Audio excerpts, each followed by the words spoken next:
तो बच्चों आज शुरू करने वाले हैं सामाजिक विज्ञान की एक शानदार सीरीज जो आपकी परीक्षा के लिए बेहद इंपॉर्टेंट रहेगी।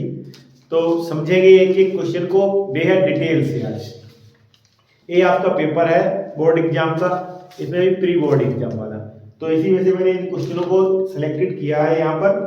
तो देखते हैं पहला क्वेश्चन, समय ना जाया करते हुए वीडियो को लाइक करते जाना और पूरी देखना, तब मजा आएगा। आज देखो फ्रांस की क्रांति कब हुई, तो इसमें 4 वो ऑप्शन दे रहा है। तो इसमें आपको ये सबसे सरल इजी क्वेश्चन है, अगर ये भी हाई स्कूल के लेवल पर आपको ये नहीं याद है तो बड़ी शर्मिंदा वाली बात है। कब हुई थी? 1789 में। ठीक है, 1789 में फ्रांस की क्रांति हुई। अगला क्वेश्चन है, अच्छा क्वेश्चन है, भारत वापस आने पर गांधी जी का पहला सत्याग्रह कहाँ हुआ? तो गांधी जी ने 3 सत्याग्रह किए थे। सबसे पहला गांधी जी ने सत्याग्रह कहाँ किया था? चंपारण में। ठीक है, पहला कहाँ किया? चंपारण। चंपारण कहाँ है? बिहार में है। ठीक, चंपारण बिहार में है। और यहाँ पर किन्होंने सत्याग्रह किया था? नील की खेती के विरुद्ध। अंग्रेज वहां 15% जमीन पर नील की खेती करवाया करते थे और नील की खेती करने से किसानों की जमीन कैसी होती थी? बंजर हो जाया करती थी। एक गांधी जी ने सत्याग्रह किया था अहमदाबाद में। अहमदाबाद में किसके लिए किया था? सूती मिल श्रमिकों की समस्याओं को सॉल्व करने के लिए। एक गांधी जी ने किया था गुजरात के खेड़ा जिला में, और एक इसके लिए था, उस समय सूखा पड़ गया था, अकाल पड़ गया था, प्लेग जैसी महामारी फैल गई थी, और इससे सारी समस्याएं आने के बावजूद सरकार ने, उसमें ब्रिटिश सरकार ने भारतीय किसानों के ऊपर ज्यादा कर लगा दिया था। तो कर के विरुद्ध तीनों आप सत्याग्रह समझिए। चंपारण में नील की खेती के विरुद्ध, अहमदाबाद में सूती मिलों की श्रमिकों की समस्याओं को सॉल्व करने के लिए, और ये किसानों पर टैक्स ज्यादा लगा देने के कारण। ठीक, तो पहला सत्याग्रह यह कौन सा था? चंपारण। 18वीं शताब्दी में विश्व व्यापार का सबसे बड़ा केंद्र, ये क्वेश्चन सरल है, कौन सा था केंद्र? आप लोगों को पता होगा, यूरोप जो है सबसे बड़ा केंद्र था, यूरोप। ठीक, अगला क्वेश्चन है, आमतौर पर एशिया के लिए इस्तेमाल किया जाने वाला शब्द। ये मैं आपको विकल्प बोल रहा हूं, आप बताएं। देखो सोच करके बताएं। सौदागर है, आदि है, प्राच्य है, जादुई चिराग है। तो थोड़ा कठिन भी क्वेश्चन है, इसमें क्या होगा? प्राच्य। प्राच्य, ठीक है, ये हो जाएगा आपका प्राच्य। जापान का प्रसिद्ध चित्रकार, तो जापान का प्रसिद्ध चित्रकार तो कौन था? कितबाओ। इसमें लिखा है कितबाओ उतामारो। कितबाओ, ठीक है, उतामारो, उतामारो। ठीक, अगला है, लाल मिट्टी किस राज्य में पाई जाती है? तो लाल मिट्टी का क्या है? एक मालवा प्रदेश है। ठीक, तो मालवा प्रदेश के यहाँ पर किस राज्य में पूछ रहा है? तो उड़ीसा आप लिख दें। किस राज्य में मिलेगी आपको? उड़ीसा राज्य में लाल मिट्टी पाई जाएगी। अगला है, सरिस्का बाघ रिजर्व कहाँ है? सारे हाई स्कूल के सिलेक्टेड क्वेश्चन है ये। सरिस्का बाघ रिजर्व कहाँ है? तो सरिस्का बाघ रिजर्व कहाँ है? राजस्थान में। ठीक, राजस्थान में ये सरिस्का बाघ रिजर्व है। सरदार सरोवर बांध किस नदी पर है? ये तो आपको पता ही होगा, गुजरात की कौन सी नदी है गुजरात में? वो नर्मदा। ठीक है, नर्मदा नदी के ऊपर है। आपको रोज 20 क्वेश्चन मिलेंगे, रोज।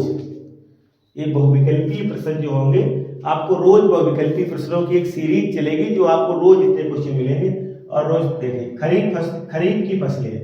तो खरीफ की फसलें कौन सी हैं? जो ऐसे आप याद कर लिया करें, जो धान के साथ बोई जाती है। धान के साथ क्या बोया जाएगा?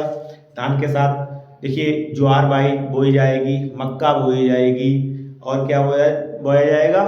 ज्वार है, मक्का है, बाजरा है, धान है, कपास है। तो ये सब क्या है? आपकी खरीफ की फसलें हैं। तो धान भी हो जाएगा, कपास आपके में अक्सर पूछा जाता है, कपास, क्योंकि थोड़ा कठिन है कपास। तो ये चीजें जो है आपकी। एक खनिज आधारित उद्योग, ऐसा कोई उद्योग बताइए जो खनिज पर आधारित हो। तो ऐसा उद्योग क्या हो सकता है? सीमेंट उद्योग जो है आपका खनिज पर ही आधारित होगा, सीमेंट उद्योग। ठीक, अगला क्वेश्चन है, महिलाओं के लिए आरक्षण किसमें सुनिश्चित है?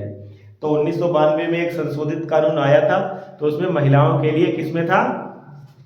क्षेत्रीय स्थानीय निकाय के जो चुनाव थे उसमें 1/3 उन्हें अधिकार दिया गया। तो स्थानीय निकाय के चुनाव में जो हमारे यहाँ ब्लॉक प्रमुखी है, प्रधानी है, ठीक है, तो इनमें महिलाओं के लिए आरक्षण है। स्थानीय निकाय के चुनाव में, स्थानीय निकाय के चुनावों में उन्हें 1/3 उन्हें अधिकार हासिल है। भारत में संघीय सरकार को क्या कहते हैं, ये भी अच्छे क्वेश्चन है। तो संघीय सरकार को क्या कहते हैं, केंद्र सरकार कहते हैं। ठीक, क्या कहेंगे, केंद्र सरकार। अगला है भारत में व्यवस्था है। तो ऐसे भी देश है कहीं एक दलीय व्यवस्था है, कहीं 2 दलीय व्यवस्था है। तो हमारे यहाँ क्या है, कई दल लड़ सकते हैं इकट्ठे चुनाव, तो सभी दल लड़ते हैं। यहाँ पर क्या हो जाएगा, बहुदलीय व्यवस्था है हमारे यहाँ, बहुदलीय व्यवस्था हमारे यहाँ है, वो बहुदलीय है। अंतरराष्ट्रीय मुद्रा कोष की स्थापना कब हुई? तो अंतरराष्ट्रीय मुद्रा, तो फैक्चुअल क्वेश्चन होते हैं, इनमें रटने ही आपको है, इसकी कोई वो नहीं है। तो अंतरराष्ट्रीय मुद्रा कोष की कोई नई स्थापना कब हुई? 1944। ठीक, राष्ट्रीय उपभोक्ता दिवस कब मनाया जाता है, ये भी आपको पता होना चाहिए। 24 दिसंबर को राष्ट्रीय उपभोक्ता दिवस मनाया जाता है। ये अच्छा क्वेश्चन है। वैश्वीकरण और प्रतिस्पर्धा के दबाव में सर्वाधिक कौन प्रभावित हुए? देखिए इसमें आप सोच करके बताएं, इसमें क्वेश्चन लिखा है, तो इसमें है वस्त्र निर्यातक सबसे ज्यादा प्रभावित हुए, या धनिक वर्ग के लोग, अमीर वर्ग के लोग ज्यादा प्रभावित हुए, या श्रमिक ज्यादा प्रभावित हुए, या बहुराष्ट्रीय कंपनी ज्यादा प्रभावित हुई? तो मेरे हिसाब से इसमें होगा वैश्वीकरण और प्रतिस्पर्धा के दबाव में सबसे ज्यादा श्रमिक प्रभावित हुए। ठीक है, श्रमिक जो हैं सबसे ज्यादा प्रभावित हुए। तो आपके 16 क्वेश्चन मैंने इसमें करा दिए। एक क्वेश्चन आप जो कमेंट में बताएं कि साख उपलब्ध, पहले साख शब्द समझिए, साख का मतलब होता है ऋण। साख उपलब्ध करवाने के अनौपचारिक स्रोतों में सम्मिलित है। साख उपलब्ध करवाने के अनौपचारिक स्रोतों में सम्मिलित है। साहूकार है, रिश्तेदार है, महाजन है, या ये सभी है? आप ये लोग हमें बताएं विकल्प कमेंट में मुझे बताएं। साहूकार होगा, रिश्तेदार होगा, महाजन होगा, या ये सभी होगा? कौन कौन हमें ऋण उपलब्ध करवा सकता है? Thank you for watching.